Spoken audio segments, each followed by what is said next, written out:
dear students. So in this video we are going to continue the Laplace transform for your Fourier domain representation of continuous aperiodic signals. So in the last class we have discussed about the convergence of a signal or system and how we can find the convergence from the Laplace transform output. So here we are taking another question to find the region of convergence, that is ROC of the signal xt is equal to e to the power minus at u of minus t, and there is a minus sign before e to the power minus at.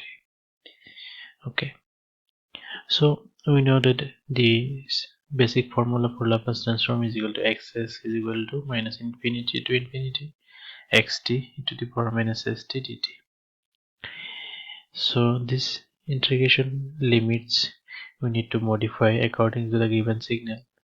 So here the signal is xt equal to e to the power minus at u of minus t.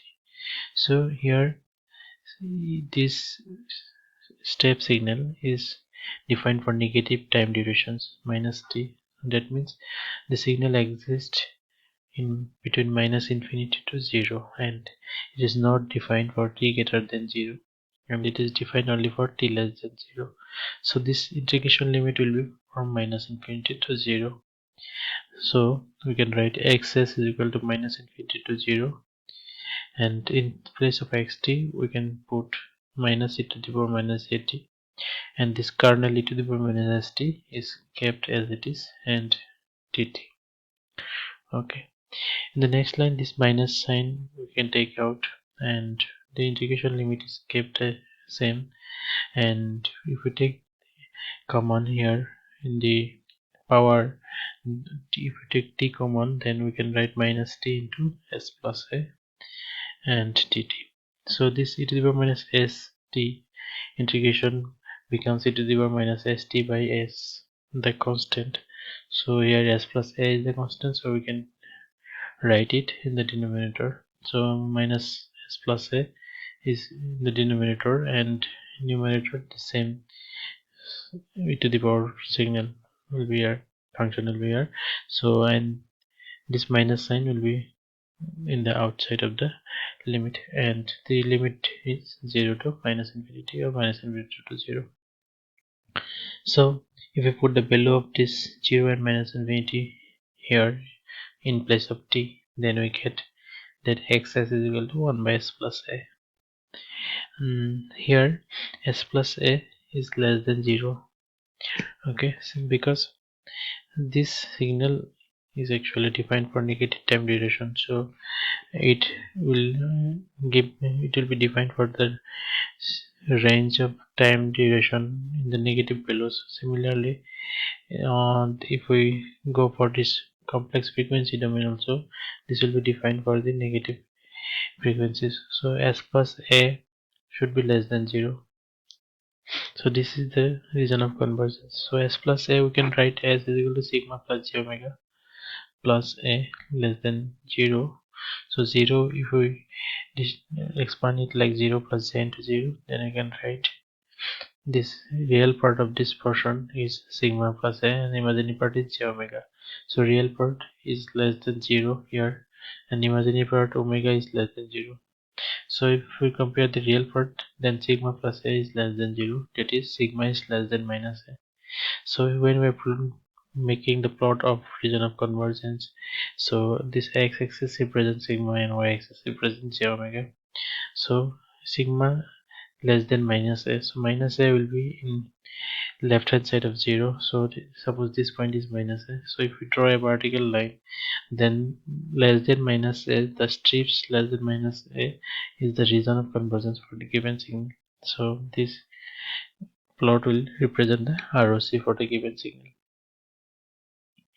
So as we have seen that in the last class, that the Laplace transform of e to the power minus at ut is equal to 1 by s plus a, where our ROC was real part of s is greater than minus a, that is sigma is greater than minus a, and in this signal minus e to the power minus at u of minus t, the same Laplace transform is obtained 1 by s plus a, but their ROC is different.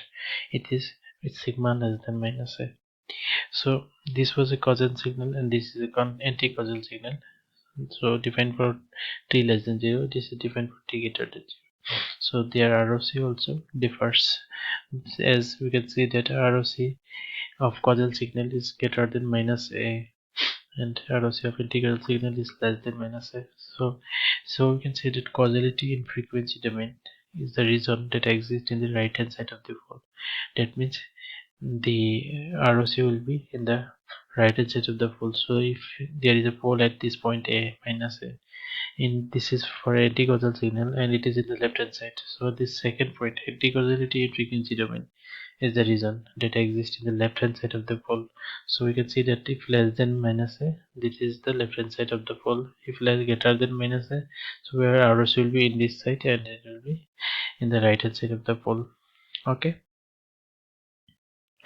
so now we will discuss properties of Laplace transform.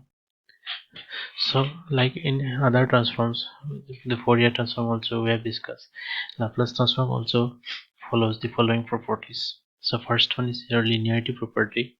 So linearity property basically follows the additive property, where if the Laplace transform of a signal x1t is x1s and x2t signals Laplace transform is x2s and their ROCs are R1 and R2, then the Laplace transform of the combined signal a into x1t plus b into x2t, where a and b are two constant. So these two signals are scaled by a and b, and their output can be also added by multiplying their individual Laplace transform with a and b. The output Laplace transform will be a into x1s plus b into x2s, and the ROC will be the intersection of the ROC of first and second signal, that is R1 intersection R2. So if we take an example of such signal where xt is a combination of two signal, then if we see that this is in the format of e to the power minus at ut, so for this signal a is 3, this signal a is 4. So we know that the Laplace transform is 1 by s plus a, so it can be written as 1 by s plus 3, 1 by s plus 4. So ROC of this type of signal, this causal signal, is sigma greater than minus a. So sigma greater than minus a means here minus 3 and here minus 4. So two ROCs are there, R1 and R2. So if you plot the ROCs, so first one is R1 greater than minus 3. So this is the minus 3 point. So if you plot the region, this region is the ROC for first signal, and second signal ROC is sigma greater than minus 4. So this diagonal downside diagonal region is the section of this ROC of second signal. So the common area between these two ROC is the region which is defined by both the signal. So the common portion for these two ROC, that is sigma greater than minus 3 and sigma greater than minus 4, is the common fraction will be sigma greater than minus 3. So this is the ROC for our own signal. Second property, the same time shifting property. So if a signal xt's Laplace transform is xs and it is this signal's ROC is r, then the shifted signal xt minus t naught, its Laplace transform will be e to the power minus st naught xs. So we can see that xt's Laplace transform xs is multiplied with e to the power minus st naught. So since we are delaying the signal by t naught, we are multiplying with e to the power minus s into t naught, and the Laplace transform of xt is multiplied here as xs. Okay, so this ROC of this shifted signal is also given by r, that is the time shifting operation on signal will not affect the ROC while we are doing the Laplace transform. So we can verify this by doing an example. So suppose we are given to find the ROC of the following signal shown in the plot. So this signal is a step signal, which is summation of step signal or subtraction of step signal, you can say. So if we say that ut, then it is defined for 0 to infinity with magnitude 1, and ut minus 1 is defined from 1 to infinity with magnitude 1. So if we subtract these two, then we will get this signal ut minus 1. So this signal, we can find the Laplace transform as follows. We know that e to the power minus at ut, its Laplace transform is 1 by s plus a, and ROC is real s or sigma is greater than minus a. So if we put a equal to 0 here, it will become 1. Then we can write ut is equal to Laplace transform will be s plus 0 means 1 by s. So its ROC will be, since a is 0, so you can say sigma greater than 0 or real s greater than 0. Next, if we shift the signal, we know that shifting does not affect the ROC. So the Laplace transform will be e to the power minus st t naught st naught. So t naught is 1, so e to the power minus s into 1 into Laplace transform of ut with 1 by s. So this will be the Laplace transform, and its ROC will be same with ut, that is sigma greater than 0. So the overall Laplace transform of xt will be ut minus xt was ut minus 1. So its Laplace transform will be adding using linearity property 1 by s minus 1 by s into e to the minus s, that is 1 minus e to the minus s by s.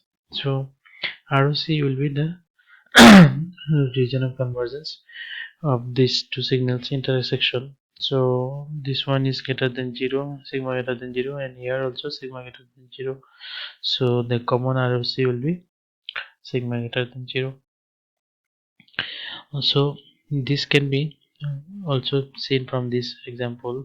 So e to the power minus 40 ut minus 6. If we find the Laplace transform of this signal, we can start from ut. Ut's Laplace transform is 1 by s, and its ROC is sigma greater than 0.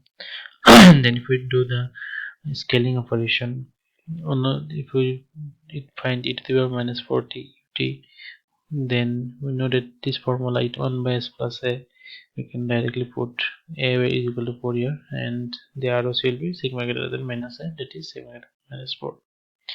Then if we apply shift on t, then t minus 6 is required, so we put t minus 6 here. Then also we need to do the shift in this 4 into t, so for t minus 6. So its Laplace transform will be, due to this shift operation, e to the power minus st, you have to multiply it. So s into t means 6, t naught is 6. So this will be the output of Laplace transform output. So if we find this value, e to the power minus 14 to the power minus plus 24 will be there. So if we take this e to the power 24 in the right hand side, then we can write e to the power minus 6 common s plus 4. So this will be e to the power minus 24. As we are taking e to the power 24 in this side, it becomes e to the power minus 24, and the denominator is s plus 4, it is same. So here, this is the Laplace transform output for this signal, but the ROC is not affected due to this shifting operations. That is why we can say that the ROC will be sigma greater than minus 4, and it is the ROC of the final signal. So the ROC is just affected by this operation, e to the power minus 40, and this t minus 6 operation is not affecting the ROC here. So there are some other properties of Laplace transform that we will discuss in the next class. So in this class we have discussed two properties only: time shifting property and the linearity property of Laplace transform.